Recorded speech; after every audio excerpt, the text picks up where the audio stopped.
Hermanos, buenos días. Pues seguimos con nuestras cápsulas sobre los sacramentos. Continuaremos el día de hoy, primero que nada mencionando que para su estudio o para su clasificación, los sacramentos se dividen en tres tipos. La primera parte serían los de iniciación, que son el sacramento del bautismo, de la confirmación y de la Eucaristía. Los sacramentos de sanación o de curación, que serían la reconciliación y la unción de los enfermos, y los de vocación o servicio, que son el sacramento del orden y del matrimonio. Así que empezaremos con el primero de los sacramentos de iniciación, de hecho el primero de los sacramentos, sin el cual no se puede recibir ninguno de los otros. Y, la importancia de los sacramentos pues se entiende a partir de los textos bíblicos, ya lo mencionábamos en nuestra cápsula anterior. Vamos a empezar mencionando que el bautismo, el baptism, que viene del griego, significa sumergir o lavar. Y de hecho es que así era el bautismo en un principio, ¿no? Este bautismo por inmersión. Y nos recuerda esta característica, esta cualidad que tiene el agua de limpiar. Como signo de purificación es un signo común a la historia de las religiones. Hemos escuchado quizá en las pláticas prebautismales cuando les ha tocado llevar a bautizar a alguno de sus hijos o si han sido padrino de algún pequeño que se bautiza, y nos mencionan, ¿no?, que es el recuerdo de este paso a través del Mar Rojo, de ser esclavos a ser libres, de la muerte a la vida, y el recuerdo igual del diluvio, a partir del cual se purificó la faz de la tierra, después de que ya nuestro buen Dios estaba un poco harto de ver tanta maldad en el mundo, que diría en estos días, ¿verdad? Pero justo ese es el porqué del diluvio, purificar lo que ya estaba tan corrompido. Y Jesús mismo nos da ejemplo con su bautismo, aunque él no lo necesitaba, ¿no? Su vida pública empieza justamente con el bautismo a manos de Juan el Bautista, y este es el que marca una pauta. En el caso de Jesús, pues no había nada que limpiar, ¿no? Semejante a nosotros en todo, menos en el pecado. Pero él da ejemplo a partir de esto. Y ya Juan el Bautista había anunciado de Jesús mismo, ¿no? Él decía: yo no bautizo con agua, pero pronto va a venir el que es más poderoso que yo, al que yo no soy digno de soltarle los cordones de sus zapatos. Él los bautizará en el Espíritu Santo y en el fuego. Jesús mismo retoma este símbolo, no lo deja fuera de los signos bautismales, porque menciona, ¿no?, que el que no renace del agua y del Espíritu no podrá entrar en el reino de Dios. Así que el agua bautismal en sí encierra un simbolismo grande y que se debe tener presente, porque en los sacramentos, en todo sacramento, hay dos elementos: la materia y la forma. La materia es el signo visible, palpable, que se utiliza para realizar el sacramento, y la forma o la fórmula son las palabras que se pronuncian para realizarlo. En el caso del bautismo, la materia es justamente el agua. Y el bautismo queda de manifiesto como una necesidad primordial, una condición sine qua non, o sea, sí o sí tiene que existir el bautismo para el cristiano, porque justo es el mandato que deja Cristo antes de subir nuevamente al cielo, ¿no? Vayan por todo el mundo y anuncien la buena nueva a toda la creación. El que crea y se bautice se salvará. El que se resista a creer se condenará. Pero justo es esta encomienda: ir por todo el mundo, bautizarlos en el nombre del Padre, y del Hijo, y del Espíritu Santo. ¿Qué ganamos con la gracia bautismal? Pues como primer regalo es que nos hace hijos de Dios. Todos somos criaturas de Dios, todos somos criaturas divinas, pero el bautismo nos hace hijos de Dios. Nos da el nombre del Padre, nos imprime el nombre de Dios, nos hace herederos del reino. San Pablo le escribe a los Gálatas: todos ustedes son hijos de Dios por la fe en Cristo Jesús.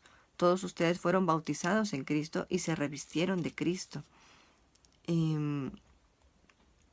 Justamente el bautismo es lo que nos confiere nuestro título de hijos de Dios. y nos une más profundamente a Cristo, nos permite vivir con Él y experimentar los beneficios de su muerte y resurrección.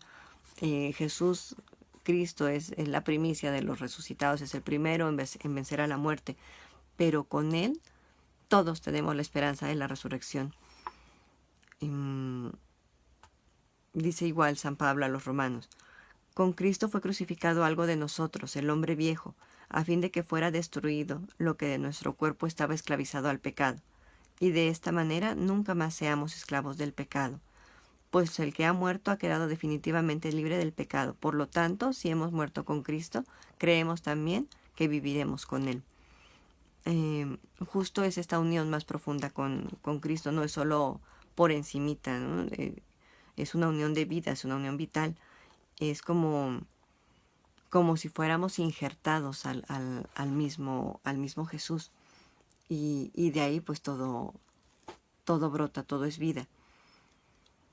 El bautismo también nos hace templos del Espíritu Santo.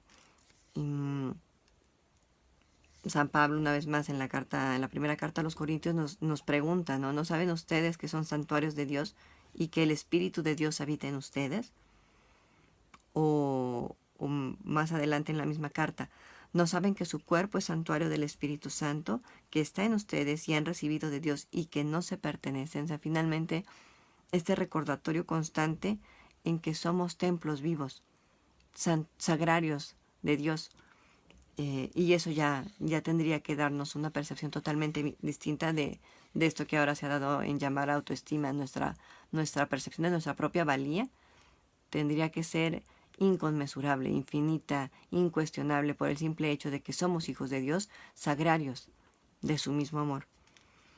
El bautismo también nos hace hombres nuevos. Aquí entra también, cabe la explicación de la simbología de la vestidura blanca. Cuando llevamos a bautizar a los niños, o incluso si es algún catecúmeno, alguna persona mayor mayor de 7 años, que se bautiza ya grande, esta vestidura blanca. Antaño se utilizaba cubrirse como con la túnica blanca después del bautismo, porque justamente representaba esta vida nueva, esta alma limpia. Ahora pues la vestidura se lleva desde el inicio, pero justamente lo que simboliza es esto, que morimos al hombre viejo y nacemos al hombre nuevo, que se nos ha borrado todo pecado. Si somos bebés, pues el pecado original, y si lo recibimos ya más grande, se es borrado todo pecado con el bautismo. Hay 3 caracteres que nos confiere el bautismo: nos vuelve sacerdotes, profetas y reyes. Y en este sentido, todos participamos del sacerdocio de Cristo. No somos sacerdotes del orden como los consagrados, pero somos sacerdotes por el bautismo, bautismales. Nos capacita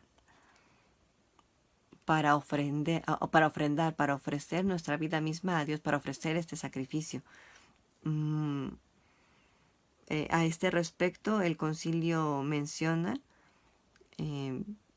sobre este tema que Cristo, Señor, pontífice tomado de entre los hombres, de su nuevo pueblo hizo un reino y sacerdotes para Dios su Padre. Los bautizados, en efecto, son consagrados por la regeneración y la unción del Espíritu Santo como casa espiritual y sacerdocio santo, para que por medio de toda obra del hombre cristiano ofrezcan sacrificios espirituales y anuncien el poder de aquel que los llamó de las tinieblas a su admirable luz. El otro carácter que nos confiere el bautismo es que nos vuelve profetas, nos constituye profetas, y los profetas anuncian y denuncian. Anunciamos la palabra que hemos recibido, a este Cristo que hemos conocido y experimentado, y denunciamos todo aquello que esté mal, ¿no? Como hacían los profetas en el Antiguo Testamento, o el mismo Juan Bautista en el desierto. Denunciamos, dejamos en claro aquello que no está funcionando bien, con total entrega, a riesgo incluso de la vida misma, porque diría San Pablo: para mí la vida es Cristo y la muerte una ganancia. ¿Qué tanto nos creemos eso de verdad? Los sacramentos no nos confieren superpoderes por arte de magia, nos fortalecen en nuestra unión con Dios, ¿no? Es algo que nosotros tenemos que poner en práctica. Lo tenemos, sí, pero tenemos que ejecutarlo para que se fortalezca. Em, el bautismo también nos constituye reyes en este reino de amor, en este reino de Cristo, en este reino de servicio.